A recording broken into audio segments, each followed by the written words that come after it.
Welcome to the Growth Shift. I'm David Zylstra. Here's what I've learned after years in business. Every leader who's built something meaningful has a story, but the moment they had to shift, when failure forced innovation, when change became opportunity, when they chose growth over comfort. On this show, we dive into those pivotal moments, the setbacks that became breakthroughs, the strategic shifts that accelerated growth, and the frameworks that turn obstacles into opportunities. Because here's the truth. In a world where change is the only constant, the leaders who thrive aren't the ones who avoid failure. They're the ones who've learned to shift strategically through it. So whether you're facing your own pivot point or just want to learn from someone who's been there, you're in the right place. Let's dive in. Our guest today is Vince Perri, founder and CEO of Commercial Claims Advocate and Elite Resolutions. With over 16 years of experience as a public adjuster, Vince has built multiple successful businesses, including a coaching platform for public adjusters that combines his passion for teaching with his industry expertise. Known for his ability to simplify complex concepts, Vince has built a loyal following through consistent content creation and authentic communication. Vince, welcome to the show. Thank you for having me, David. It's great to be on. Great to have you here. Now, Vince, you've had quite an interesting career path from being a tennis instructor to a public adjuster to business owner. Can you walk us through that transition and, what really inspired you to start Elite Resolutions in the first place? So, I've been a coach since I was 17 years old. I was a tennis coach full time, but I think like any other 23, 24, 25-year-old, and it seems like every single 23, 24, 25-year-old feels like I'm not doing enough, and I need to do more, and I'm late to the game. Boy, now at 41 years old, do I know how ridiculous that sounds. But I was like, what am I going to do with my life? So I had always wanted to be a sports agent. That was like my dream. Love sports, always into it, and I love business, and I thought being a sports agent was like the way to go. And then I did good in school. I got a college degree. I did get that. And then I sat next to somebody at a bar, and they're just like, so when are you getting your law degree? And I'm like, what? Like, yeah, if you're going to be an agent, you have to be a lawyer. And I'm just like, oh, I didn't really, never like put those two things together. I was a sports management major, so I did that to be an agent. But then he starts telling me about law, and I'm like, I got to go to law school? So I tried. I took the Kaplan course, studied my butt off, took the LSAT, and got a mediocre score. Because I've just never been good at those tests, It's just not that I'm not smart. I'm just not good at those tests. So I applied for a couple law schools. They're like, look, either you're going to go to like a lowest grade law school or you should take the LSAT again. And as I started to think about studying again, I thought about, I think it's like 75% of law students drop out the first year. And then even after I get my law degree, I'm going to have to take the bar, which is another even harder test. I'm like, maybe this is not for me. So I'm just teaching tennis. I end up teaching this gentleman who comes to me and signs up for 2 private lessons in the morning. But then he liked my coaching so much that he also brought his kids in the evening. So finally we start to become sort of like, friends, like teacher and student. And I asked him, what do you do for a living? And he tells me he's a public adjuster. Because in my head, I'm like, how are you able to afford $70 an hour for tennis lessons 4 times per week? And he's like, oh, I'm a public adjuster. And I'm like, what's that? He starts to tell me a little bit about it. Go back home, do a little research, old Google back then. And I found a blog article that actually compared a public adjuster to a sports agent. Because you're representing your client and you're negotiating against the big company, in this case, the insurance company, to try to get as much money for your client as possible. I'm like, this is it. This is what I'm going to do. So I went back to him and I said, hey, what do I have to do? He said, you should work on the other side first. So I applied. I ended up getting a job with State Farm. Didn't like the corporate life because I was teaching tennis, which is a little entrepreneurial because I'm working my own time, I'm working my own hours, I'm signing up my own clients, I got to do some sales and marketing to try to attract more clients, and I'm working my own time. And then I was like, well, this is great because I get a salary, so steady commission, so I won't have any bad weeks or bad months. I get benefits, and I get all these amazing things, and I clock out at 5, and it was wonderful, and I'll never forget, David. Another student of mine, the parent of a student of mine, when they were like, we had like a little party for my going away, and he looks at me and he goes, be careful what you get. Be careful what you wish for. Because if you think that you don't have it good now because you want to make more money, he said, be careful what you wish for.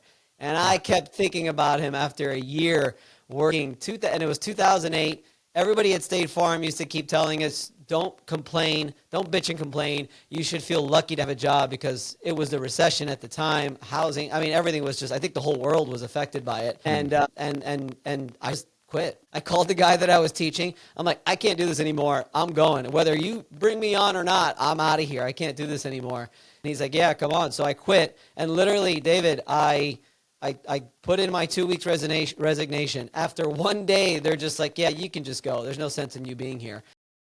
I made such good friends with a lot of the coworkers there. You know, I start saying goodbye to everybody, get my box, and I start walking out. And this is like one of those huge offices with just all cubicles. And as I'm walking out, one person goes like this, and then another person. And I swear to you, I'm not kidding. I wish I would have freaking recorded it. Almost the entire room was either standing up or just clapping for me getting the fuck out of corporate America and just following my passion. What do you think really inspired that? I mean, so many people in the office are feeling one way. You stood up for yourself for whatever reason that, or you decided, let's say, that it wasn't the right place for you. Why were you in a position where you were willing to leave when so many other people were maybe wanting to, but not willing to take that leap?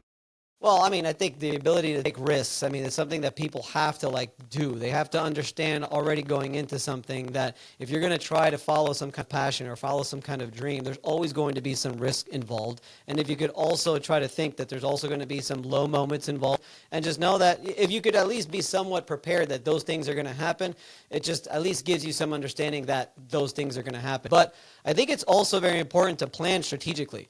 I'm an extremely strategic person in where I'm always trying to think about all of the things that need to be done. And if I know that I'm no longer going to have that steady income, I first have to start thinking about, okay, I have to build a business now that I've already been told it's going to take me about 3 or 6 months to even start seeing any money. What can I do now to start generating some kind of income? And for me, luckily, it was easy. I just started teaching tennis again.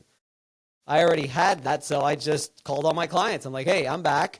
And I, was able to have that book of business. So I was only supposed to be for a couple of years, but it ended up being almost 10 years. But every day, David, it was public adjusting from 8 or 9 a.m.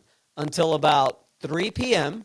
And then I would basically be like Superman. I'd go into the booth, I'd take off my suit and tie or whatever, and I'd put on my tennis clothes, and I would teach every single afternoon from 3 or 4 p.m. until 7 to 9 p.m. at night. My wife, when we first met, she used to think I was a fucking lunatic, man. She's like, how does this guy do it? Works all day. And again, I'm always making my own schedule, but I wouldn't get back from the tennis court until about 8 or 9 o'clock. We would go out to dinner very, very late. Purpose and passion. And this is something that you and I spoke about the other day, which, really led to, I know, what you're focused on right now. But before we get to that, I mean, you took risks, right? You were a tennis coach. You took the risk of going to become a public adjuster, making that transition, leaving what you knew for something that was uncomfortable, knowing that there'd be challenges, risks, and, things that maybe you weren't able to manage or handle right away. You were willing to go through that. Obviously, you're an athlete. You understand persistence in the face of adversity, right? Going up against an opponent. Maybe in this case, the opponent was yourself. But then there were some more risks. You realized this wasn't the place for you. This wasn't where you wanted to be. So you decided to leave. Not leave being a public adjuster, but to go out and do it on your own, right? Can you tell us what were some of the biggest challenges you faced when starting out? I mean, it sounds like you didn't solve those challenges quickly. There must have been some pretty significant ones. Yeah, I mean, the biggest challenge when you're starting a new industry is like, where are you going to find the resources? So like when I set goals and whatever it is, especially if it's like a new venture, one of the first things that I do when I set that particular goal, maybe making a particular amount of revenue in this new business or setting up some stuff, one of the first things that I write down, I'll sit down for 30 minutes and I will write down resources, and I'll start writing down what are all the resources that I can go to try to fast track this and try to learn as much possible so that I could at least minimize my mistakes a little bit and sort of minimize the length of time it's going to take me to somewhat master it. And I quote master because at the end of the day, you could have all the resources in the world. It still takes experience and time and approximately 10,000 hours to really become a master. So I quote master like that. But I write down all my resources, man. So what are the books that I can read? What are the courses that I can take? What are the certifications that I can get? Like, I mean, I'm getting a little bit off topic, but like, over the last 6 months, I've been diving into business brokerage. And I've never been a business broker because I'm trying to get into acquisitions, stuff like that. So I'm a business broker now. And what I've done is not only have I gotten my real estate license, not only have I literally killed about 4 books about building a business and about selling business and the idea of business brokering, but I'm also getting my CBI license, which is a pretty prestigious certification in business brokerage, not because I want the certification, because I want to take all of the lessons and all of the classes and all the tests that I have to take in order to just fast track my way into actually learning what the business is about. So to me, resources is very important. Setting goals for those things that you want to accomplish and how fast you want to learn those things. And then I like to reward myself too. Like if I'm actually able to accomplish a goal, so I'll put a reward to just encourage me to actually get there. So Vince, you started with elite resolutions, right? But as I understand it, you were maybe not happy with just that for a long period of time. There was something else in you that wanted more, right? So you started another business, right? Commercial Claims Advocate. Can you tell us a little bit about why start another business when you already have one that's doing well and successful? Well, that's because I didn't expect that to happen, to be honest with you. I was actually okay with public adjusting and I was happy doing it myself. However, again, like my wife likes telling me, I could never just do one thing. So we moved from Miami, Florida to Tampa, Florida, and I was no longer teaching tennis. That finally I got away from the tennis thing after like 10 years and I was just doing public adjusting. And then I read a life-changing book, Crush It by Gary Vee, and where he talks about creating content and how you build a following, and then from there you're able to really scale your business just through social media marketing and stuff like that. And at the time, yeah, you're technically right, David. I was kind of trying to get away from it because I was starting to do a lot of photography and videography because my wife and I were traveling a lot. So I was getting into just literally editing, color grading, edits, and transitioning and proper photographic styles and different stuff like that. And as I'm reading the book, I'm like thinking, how should I create? Since we had created a YouTube channel, we created a travel channel. How can I make the YouTube channel make me money through photography? And literally halfway through the book, I'm like, why am I even thinking about photography? I've been a public adjuster for over 10 years. I know everything there is. I do consider myself an expert at this point. I'm like, why don't I just start a YouTube channel for public adjusting? And initially it was for the consumers, but then for some reason in my mind, I felt that they might not want it as much. And then understanding that the struggle that I had in my first year of public adjusting, which was like, here you go get them, Tiger. Like I knew nothing except the 1 year at State Farm. So I had a little bit of an idea, but I didn't really. And I just learned the hard way. And then on year 2, I was lucky enough to have a mentor to always answer his phone for any one of my stupid questions, go to inspections with me, tell me what to look for. And that mentor, Richard, I love calling him out. He literally just called me while we were talking now, has always been something that I'm very, very grateful for. So what I wanted to ultimately be as a commercial claims advocate on YouTube was when I quickly switched the content directly to public adjusters, was I knew that most public adjusters don't get the proper training. Because normally in this industry, the owner of the firm is also a licensed public adjuster and is also going out there hustling and getting claims. So I don't necessarily blame it on the owner because he has to feed his family as well. And it's very difficult to build a public adjusting firm sort of like the normal business way. Normally the owner is also like an adjuster, except he gets 100%. So he's trying to build that while the other ones are getting anywhere from 50, 60, 70% of the commissions and might not have enough time. So I wanted to be that mentor that Richard was for me to the entire community. And then it just scaled from there, man. Like then it just turned into a book, it turned into a course, and it turned into a whole thing, which ultimately went back to my roots, which is 15 years of coaching tennis. You know, my mother was an elementary school teacher and guidance counselor. My uncle was an elementary school psychologist. So like that coaching, that teaching, that mentoring has always just sort of been in my blood. And it just worked out that way where it's like, yeah, this is like my wheelhouse. Almost sounds like you sort of manifested it back into existence, you know, your passion for teaching and helping others. Now, with what you're doing at Commercial Claims Advocate, I understand there's not too much competition, but there are a few other competitors in the space who maybe they aren't quite doing exactly what you do. We could almost say you're sort of in an industry of one with how much that you offer in your program and to your students. What sort of unique value do you bring to the table that others really don't? I think I honestly, the comment I get most if I go to a conference or if I go to a place and I start talking to people, the comment that I get most is, which I'm very, very proud of, is the authenticity. So like what you see is what you get. Like David, if I went to Ireland right now and we hung out, it's the same person. Like it ain't nobody else.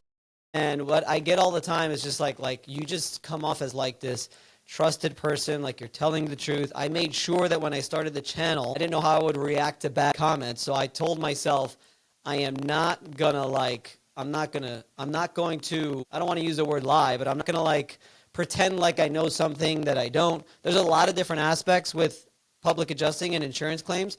One of those being writing a rebuild estimate on a home. I know how to write an estimate, but I have never been a contractor. These hands are very clean and they're not rough around the edges at all. I don't build things. I'm not a builder. And I would always say that on the show because I didn't want to start talking about how I put an estimate together. And then people are like, what does this guy know? It's like, no, I don't. I just know how to do a basic estimate, but I hire contractors to help me revise those estimates, to help me look at them to make sure that we submit them correctly. But I don't know the first thing about building anything. I mean, the most that I'm really good at hanging frames. I hung that one. That's about the extent of my construction experience and knowledge. So authenticity, I think, is very, very important if you're going to be posting on social media or anything like that. And that's the best compliment that I get. I think that's what separates me. I'm not saying that the other guys aren't authentic, but I'm very authentic in a way where like if you watch my show for long enough, you're going to know Vince Perri. And we're going to be buddies because I don't really hide anything and there's nothing to hide. I literally say everything that's on my mind. I say the truth. I talk about my family. I post my family, all this stuff. That is who I am. I don't know if the other ones are as much like that, but I think that might be one of the differentiator. And then the other thing is just energy. I make sure I come at it. I come in here. Even before we came together, I literally sat down for 5 minutes just to relax so that I could come in hot. Let's go. So you obviously bring a lot of expertise and experience to the table as an industry expert, but you're also bringing authenticity and you're delivering value. It sounds like you actually care about helping other people. But beyond that, your YouTube channel has gotten great traction also from being consistent. 5 years without missing a single Wednesday. What's your process for maintaining that level of consistency? That's a good one. For one, it's the number one rule. It's the only rule that we have at Commercial Claims Advocate. The only rule, it could be World War III, hurricanes, tornadoes, whatever it is, that freaking video has to be out on Wednesday. We cannot miss. I think, honestly, I'm lying. I think we might have missed one in the 5 years. And I have one guy on my team that always told me that. It's just dude, record now, something, we need something. And we even, sometimes we would, we'd find something else and we would put it on there. The process, honestly, the way we put the process now is I do have a studio that I go to, which is freaking fantastic. And I'll shoot 4, which is very difficult, by the way. Everybody's like, oh, just shoot them all at once. Yeah, try it. It's tough. I'm sure you know.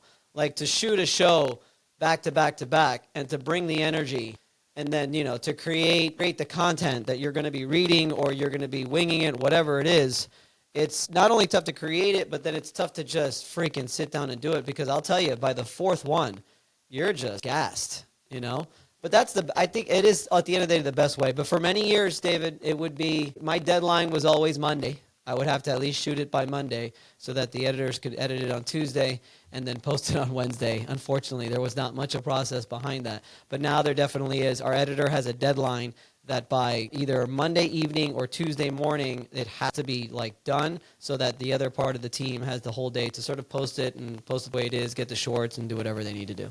Amazing. So Vince, beyond consistency and beyond authenticity, what are some of the strategies or key points that have been the most effective for you building your audience and converting viewers into clients? The information has to be valuable. So in order for it to be valuable, you have to know who you're talking to. So who is your target? I always say that it's very important that you should literally, when you're creating any kind of content, is to be talking to one specific person. if possible. You hear that all the time. I call it the ideal customer avatar, which mine in this case is public adjusters. So you have to have a sort of a mental image, and then just make sure that the content is valuable. Like, it just has to be something good. Like, another question that I got all the time when I started the channel was, why are you doing this? Like, why are you giving away all these secrets? And Gary Vee in Crushing It literally talks about just that and says there are no secrets, especially now with AI and ChatGPT and Google. You know, I mean, you can literally Google search anything. But the way I thought about it was, I read a lot. I am like an avid book reader, audio, like I'm constantly trying to feed myself information. And the way I thought about it when I actually started the channel and was creating the content and giving away all the secrets at the time, which now everybody does in public adjusting, was if these authors are willing to write books on their secrets and their processes and their systems as to why they're successful, and I'm literally buying this book and I'm reading it and I'm going to copy it verbatim, like, why can't I do that? It didn't make any sense to me. After Gary Vee said it in his book, and then I'm just like literally reading some book and I'm like, well, this guy's able to do it. I scroll through all the books that I've read or that I have in my library, and I'm just like, this guy gave me this. Like the Entrepreneur Operating System, for example, EOS. He gives all of it away for free.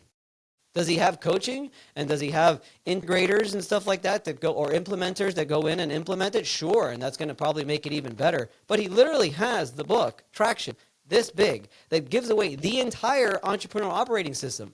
That might have been one of the books that I read. I'm like, if this guy's willing to do it, like, why can't I?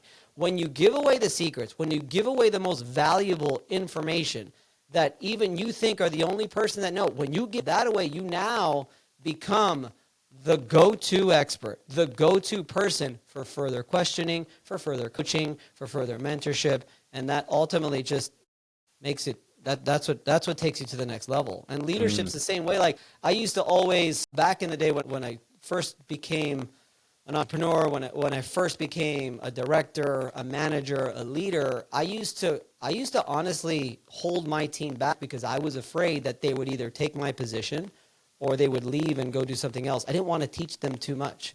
When I decided to flip that on its head and literally just give them everything and empower them and try to build them up to just like the best possible workers, human beings, like I call it the one, Ed Milet calls it the one. When you go to a dinner table, there's always that one person that everybody's sort of drawn to. I want everybody on my team to be the one in their family and amongst their friends, and I try to empower them and give them all the stuff that I'm learning and I pay for, and I try to give it to them to empower them. When you do that, dude, it is like night and day. What they will die on a sword for you.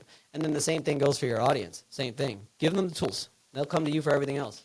Incredible. Amazing insight. And it's exactly what you're doing right now. You're giving advice. You're giving what you have and what you know. And maybe to paraphrase, not what Gary Vee was saying, but Alex Hormozi, I'm sure you know as well, you need to give so much value for free that people are going to be asking themselves what it is they can pay you for, right? Like that. Give it so good that they're throwing their money at you because they want to know what else that you have. Now, Vince, YouTube is a cornerstone of your lead generation and really what you've built. But as I understand it, it took a little while to really get traction and the reach that it has today, as it does with social media.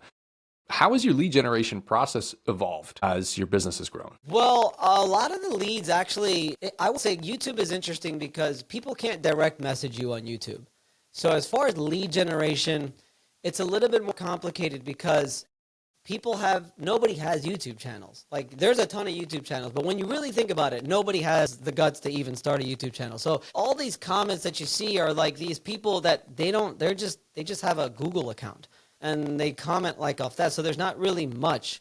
So a lot of my leads actually go from people watching a YouTube channel and then usually come into either Facebook or Instagram. Facebook or Instagram for us is our top lead generation tool. It's all the public adjusters that like, comment, follow, or even view my stories. Like, we're going to reach out pretty much every single one of them as soon as they take any action on my Instagram page, or if they friend request me on Facebook, I'm going to reach out to them with an open message to ask them if they want my help. And a lot of that just derives from the YouTube channel. That's pretty, and then obviously we making sure that all of our profiles and everything directs you also to the YouTube channel. And then from the YouTube channel, so that if they've already started on the social, I don't consider YouTube a social media platform because there's not like much interaction, I guess, in a way, where message feature on Instagram to me is like the best. And then the Facebook Messenger also, those two are just like text message features. So it's much easier for me to engage with the audience through social media. And then I would say the YouTube channel is top of funnel. You know what I'm talking about. So like that's Absolutely. sort of the top of the funnel. That's where it all starts. Give it all away, give it all away. Now, I will say in the YouTube descriptions and what we're about to implement now, but in the YouTube description, there's the lead magnets, right? There's a sign up for a newsletter. There's all that stuff. And if they click on that, we obviously get a notification. That's a lead that comes in. So we do get a decent amount of leads that come in that way. But what we're going to start doing now is we're trying to create a process now where we create a new lead magnet for every single YouTube channel just to provide more value. And then obviously if they download the lead magnet, we know that they want help. And then that's how we reach out to them. Amazing. And I think this is going to lead into what I want to talk to you about next. But just quickly for the audience, if you hear this term, funnel, top of funnel, and you're asking yourself, I've heard these terms before, what do they mean? Top of funnel awareness, you're building awareness about your brand. Then you have interest, you're putting out content that will gain interest in what it is that you're doing.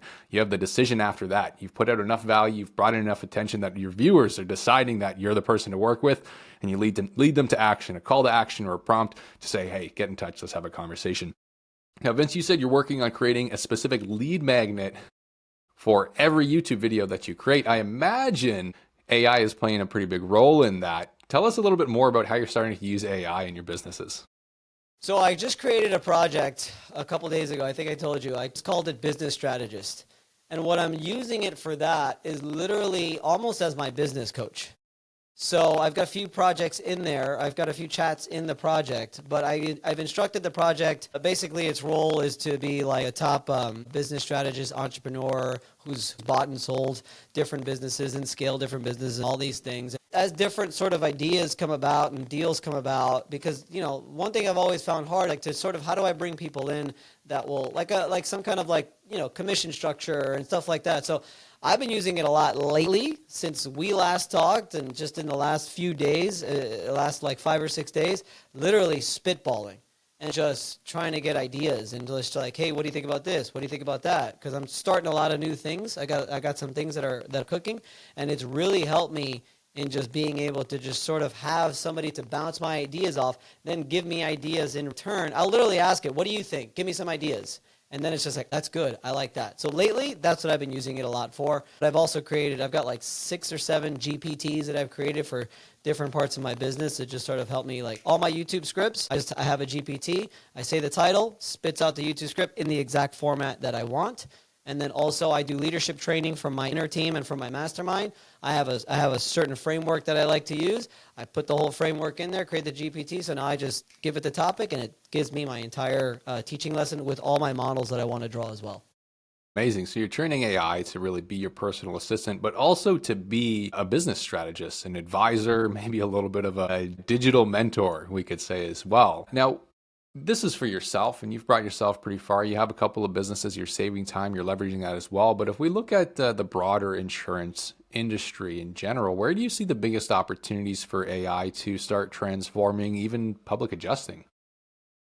I would say definitely in the claims industry, because I'm not in the insurance sales industry. I don't know too much about that. But as far as the claims industry is concerned, I've already been training my admin, so to sort of try to buy back my own time and not be in the weeds. If David has an insurance claim, insurance company pays $1,000, and let's say we have an estimate for like $100,000, and we have to sort of figure out what's going on. The insurance company will send their estimate. They'll send a letter or a denial letter. I've created an insurance specialist to GPT where we can literally upload the estimate, upload the letters, we could upload engineering reports, we could upload anything that they put, and I've trained the GPT to basically review all of that information, but then also review my narrative of the insurance claim and my estimate that I put together and say, and it'll just spit back, hey, you're right, they didn't pay for this. It'll compare estimates on what their estimate is missing. And it'll also review all of their reports and the findings compared to my reports and my findings, and then create, draft proposals or draft letters and emails to basically counter what their decision is so that we can get what we want. It's like freaking awesome. So the beauty about it, which is what I love about the AI human interaction, where people think that AI is going to take over, this is making us worse, and what's going to happen. It's like no, if you get all into it and you start actually using it for its benefit, it only makes you that much more valuable. It only makes you that much more of a quote unquote expert. So by me having trained my admin now to take advantage and use the AI, I'm now no longer having to do that, because she uses the GPT that I created, or she uses her own chat GPT to now follow the process. Upload this, upload that, tell it this, give it its role, do this, do that. She'll spit out the whole thing, and then she'll send it to me. How's this look? And I'm like, that looks perfect. Send it. I just didn't have to do anything. I didn't even have to do the uploading. Amazing.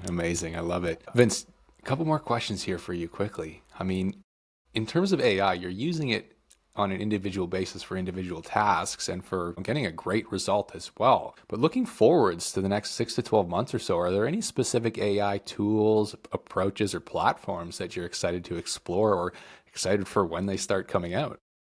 I'm using Hoppy Copy now, if you haven't heard of that one. Hoppy Copy is pretty cool. It's for blogs and writing and stuff like that. I'm using Make. I don't know if that's an AI tool, but it's like a Zapier. I'm starting to figure that out. I'm trying to connect it so that when I get whatever AI spits out, I could have it, go into a Google Sheet or to a Google Doc. Definitely, the AI agents is something that I'm trying to get into. I do have a friend, not a friend. She's like another entrepreneur. She actually does a lot of AI as well. You'd be good to talk to her. And I might be hiring her to help me in like creating the bots and stuff like that. Because a lot of times apparently you could just you could send a text and it'll like create the draft and it'll do all these things. So I'm still in it's still for me, it's still in its infancy. I think I use it pretty well to like try to settle my claims, create my scripts and all the business strategy and stuff like that. We're still trying to implement it. If you're talking about specific tools and stuff, definitely Hoppy Copy we're using like crazy right now. And also Make, we're trying to just automate as much as possible. That's where we're at right now. What's going to come in the near future, I don't know yet. Who knows? No one really does know, but that's awesome. Yeah, some very great resources for people to look into if they're looking to enhance any automations or just save their time a little bit more with copy and content. Vince, what are your goals now for Commercial Claims Advocate and your other ventures with these things considered in the next 12 to 18 months? Next 12 to 18 months is, in the immediate right now is we are pretty much all in on Go High Level. So we're almost done with that. That was our quarterly goal. The quarter will be done at the end of June, so we're still ahead of schedule. Once that's done and completed, I'm in the process of finding 2 salespeople. So instead of me doing all the sales, I will have 2 salespeople working the Commercial Claims Advocate side. I'm probably going to back out a little bit. Instead of every week me coaching, it might be every other week, because now I'm also a full-time business broker. So we're brokering deals for people that want to sell their businesses.